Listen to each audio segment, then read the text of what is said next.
Pourquoi Dieu a-t-il permis la chute du tsar Nicolas II? Le mystère de la monarchie orthodoxe et le destin spirituel de la Sainte Russie. Il est des questions qui traversent le temps comme une blessure ouverte. Pourquoi Dieu a-t-il permis la chute du dernier monarque orthodoxe, le tsar Nicolas Alexandrovitch Romanov? Pourquoi le Seigneur a-t-il laissé la Russie plongée dans la tourmente révolutionnaire, livrée à ceux qui allaient profaner son autel, renier la foi de ses ancêtres et réduire en cendres l'héritage spirituel de la Sainte Russie? À première vue, ce mystère semble insoutenable. Car si la Russie était restée fidèle à son monarque, loin de Dieu, n'aurait-elle pas été plus forte face à l'orage du XXe siècle, sous un tsar orthodoxe? La victoire contre le nazisme, cette émanation du mal absolu, n'aurait-elle pas été plus assurée, moins sanglante? Dieu, qui connaît la fin depuis le commencement, savait ce que serait la grande guerre patriotique et les souffrances indicibles de son peuple. Alors pourquoi n'a-t-il pas préservé la monarchie orthodoxe, cette institution sacrée qui liait le ciel et la terre?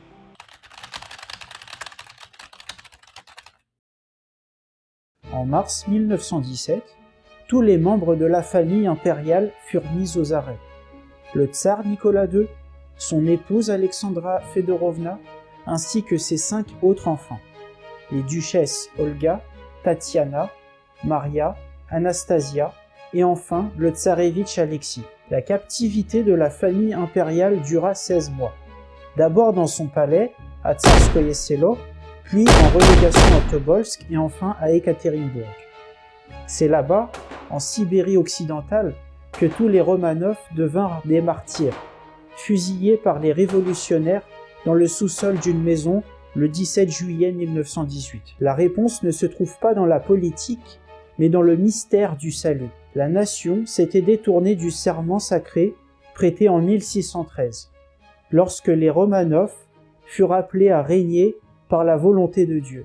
Comme autrefois, Israël avait trahi l'alliance, la Russie avait cessé d'être véritablement orthodoxe, tout en conservant les apparences de la foi. Car malgré la beauté des liturgies, les icônes étincelantes et les cathédrales dorées, la foi vivante s'était éteinte dans les cœurs. Le peuple honorait Dieu des lèvres, mais son cœur s'était éloigné de lui. Le culte véritable fut remplacé par l'adoration des idoles modernes.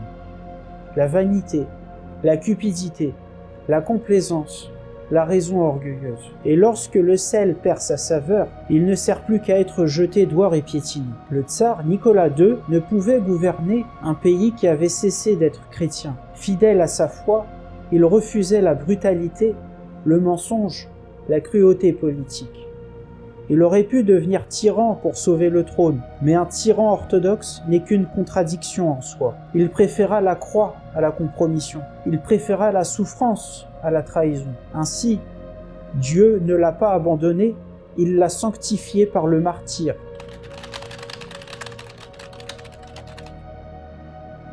Même la maladie de l'héritier, le tsarevitch Alexis, semble avoir été un avertissement divin. Un enfant malade, vulnérable, porteur d'un sang fragile, symbole d'une dynastie dont la force spirituelle s'était épuisée. Saint Séraphin de Sarov lui-même, dans ses visions, avait entrevu ces tragédies, la naissance de l'héritier et la grande épreuve à venir. Tout annonçait qu'une ère devait mourir pour qu'une autre, purifiée par le feu, puisse renaître. Dieu aurait pu susciter un roi David pour défendre la Russie. Au lieu de cela, il permit l'ascension de Staline. Un paradoxe, mais non une contradiction. Car si Nicolas II incarnait la pureté et la sainteté, Staline fut l'instrument de la justice implacable. Dieu se sert parfois d'un marteau de fer pour briser les idoles et forger un peuple nouveau. Face à la peste brune du fascisme, seule une main de fer pouvait rassembler la Russie divisée, meurtrie, épuisée. Ainsi, par un détour terrible, la Providence a sauvé la Russie. Non par la foi, mais par la discipline et la peur.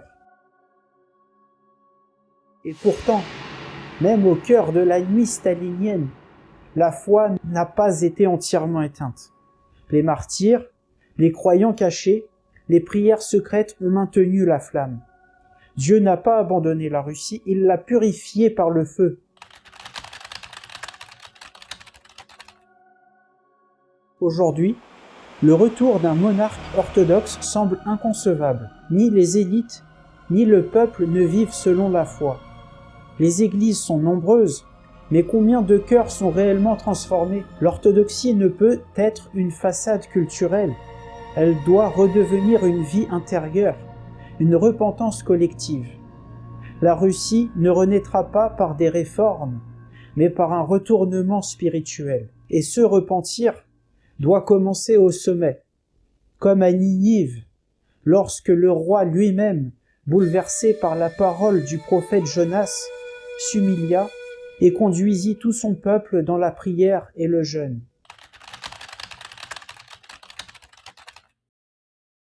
Le pouvoir doit être le premier à se repentir, à reconnaître les péchés collectifs, la violence, le mensonge, la corruption, le mépris du sacré. Tant que la tête du pays ne se tourne pas vers Dieu, le corps entier demeurera malade. Si un dirigeant, quel qu'il soit, Vladimir Poutine ou un autre, s'abandonne réellement à la foi orthodoxe, non comme symbole politique, mais comme engagement spirituel, alors la grâce divine pourrait à nouveau se répandre sur la Russie.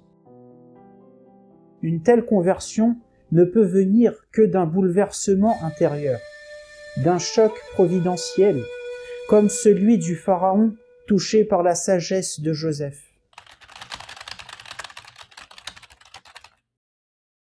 La chute du tsar ne fut pas un échec, mais une semence. Semence de douleur, de purification, de promesses. Et tant que la Russie n'aura pas retrouvé la foi vivante, aucune restauration, monarchique ou politique, ne pourra lui rendre sa grandeur. Car le salut de la Sainte Russie ne viendra ni des armes, ni des idéologies, mais du cœur repentant de son peuple.